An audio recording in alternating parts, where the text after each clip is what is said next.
The DA cancelled John Steenhuisen's party credit card over allegedly spending DA party money on stuff that was not related to DA party work, like Uber Eats. And by the way, whatever journalist or editor picked this exact picture of John Steenhuisen for this story, where it looks like Steenhuisen is opening his beck just wide enough to fit in a perfect, delicious Uber Eats burger order, perfect photo selection. Chef's kiss.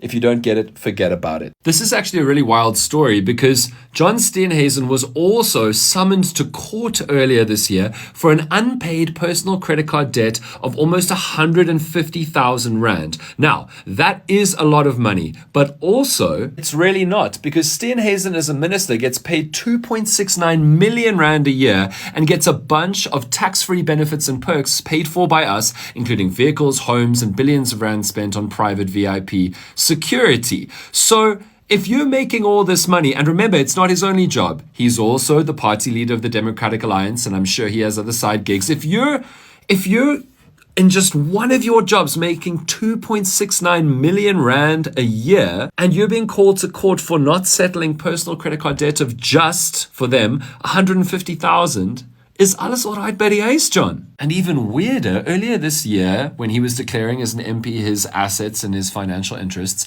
Steenhuisen didn't declare any major ownership of any majorly expensive stuff like, stocks or land or property. He didn't declare any kind of income generating assets. And you'd think if you're clearing multiple millions of rands a year, you would own stuff, right? Or you would have assets that make money at that stage of your career with the kind of wealth that you've accrued. And Steenhuisen is upset that anybody's talking about this. He's saying my personal finances have got nothing to do with my work. And if you don't have evidence of criminality or corruption or financial mispractice, then we shouldn't be talking about this. It's just a smear of my reputation.